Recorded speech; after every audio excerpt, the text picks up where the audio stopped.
حضرات کے بارے میں آپ کی کیا رائے ہے؟ کیا وہ مسلمان ہیں؟ یہ میرا نقطہ نظر، اور ذرا دل تھام کے سن لیجئے، وہ ہمیشہ سے یہ ہے کہ ہر وہ شخص جو اپنے آپ کو مسلمان کہتا ہے، مجھ کو کوئی حق نہیں ہے کہ میں اس کا انکار کروں۔ میں جاوید غامدی صاحب سے بھی شکایت کروں گا، توجہ ہے آپ کی۔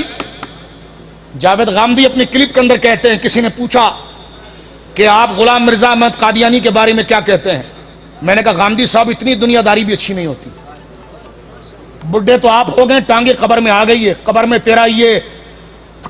تیرا یہ جو مورد ہے نا، مورد تیرا اسلامک سینٹر تجھے یہ نہیں بتائے گا اصل مورد رحمت ذات مصطفیٰ ہے۔ توجہ ہے۔ غامدی صاحب کہتے ہیں، کسی نے پوچھا آپ کیا کہتے ہیں قادیانیوں کے بارے میں؟ تو اب دیکھیں ایک سیکولر جواب، آپ دیکھیں توبہ، کہتے ہیں ہاں حضور اللہ کے آخری نبی ہیں، قرآن کی ختم نبوت خاتم النبیین کا آیت کا معنی ہے کہ حضور آخری نبی ہیں، اور کئی آیتیں قرآن کی اس بات کو بتاتی ہیں کہ حضور آخری نبی ہیں، کئی حدیثیں بتاتی ہیں حضور آخری نبی ہیں، اور مرزائی جو ہیں وہ مرزا کو نبی کہتے ہیں، لیکن میں کسی کو کافر نہیں کہتا، میں کہتا ہوں اتنا میاں مٹھو بننے کی کیا ضرورت ہے غامدی صاحب؟ جب آپ مان گئے ہیں کہ قرآن کی کئی آیتوں سے حضور کا آخری نبی ہونا ثابت ہے، اور آپ ہی کہہ رہے ہیں اپنے کلپ کے اندر کہ مرزائی حضور کو آخری نہیں مانتے، تو میں نے کہا جن آیتوں میں میرے بچوں حضور کا آخری ہونا ہے مرزائی اس کو نہیں مانتا، تو اس نے اس آیت کا انکار کیا کہ نہیں کیا؟ کیا۔ اب میں غامدی سے پوچھتا ہوں، جو قرآن کی آیتوں کا انکار کرے وہ تمہارا نانا ہوگا، تمہارا چچا ہوگا، مفتی اعظم ہوگا، مفسر ہوگا یا کافر ہوگا؟ کہتے حکم میں نہیں لگاتا، تو میں نے کہا درس کیوں دے رہا ہے؟ کیونکہ جو بندہ حکم نہیں لگا سکتا وہ درس کیسے دے گا؟ آپ تو پورے ملت اور ایک مسلک کے امام بنے ہوئے ہیں، آپ خود کہہ رہے ہیں کہ حضور، توجہ ہے آپ کی، آپ خود غامدی صاحب کا کلپ میرے پاس موجود ہے ابھی، کہ آپ خود یہ بات کہہ رہے ہیں، کیونکہ ہم ٹٹول رہے ہیں کالی بھیڑوں کو اس ماحول میں۔ میں نے کہا مرزائیوں کے راستہ، میں نے کہا غامدی صاحب آپ حضور کو کیا مانتے ہیں؟ کہنے لگا آخری نبی۔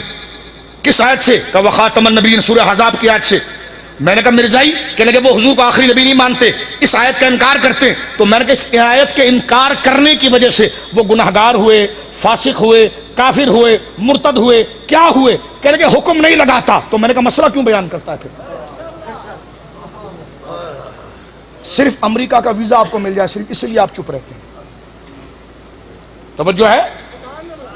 تو جاگو سنیو، غور کرو، آپ میری بات نہیں سمجھ پا رہے شاید۔ غامدی اس بات کو مانتا ہے، جاوید غامدی اس بات کو مانتا ہے، اپنے کلپ میں اس بات کو ذکر کرتا ہے کہ حضور سید عالم، میں نے اپنے فیس بک کے پیج کے اوپر اس کا پیج لائک کیا ہے، مکھی پر مکھی نہیں مار رہے، بڑی سنجیدگی کے ساتھ اہل علم، پروفیسر، ڈاکٹرز یہاں موجود ہیں، میں ان کو مخاطب کر کے کہہ رہا ہوں کہ آپ کے پیشے، آپ کے تقدس، آپ کے نہج سے اور آپ کی تعلیم کی میں قدر کرتے ہوئے لحاظ سے یہ بات کرنا چاہ رہا ہوں آپ کے سامنے۔ جب غامدی صاحب آپ اس بات کو مان رہے ہیں کہ حضور آخری نبی قرآن کی کئی آیتوں میں ہیں، اور مرزائی اس کا انکار کرتا ہے، تو غامدی صاحب اس نے قرآن کی آیت کا انکار کیا کہ نہیں کیا؟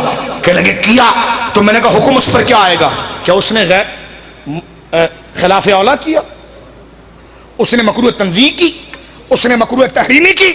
میں نے کہا سنیے، آپ بتائیے حضور کا آخری نبی ہونا یہ عقیدہ مستحب تھا یا ضروریات دین میں سے تھا؟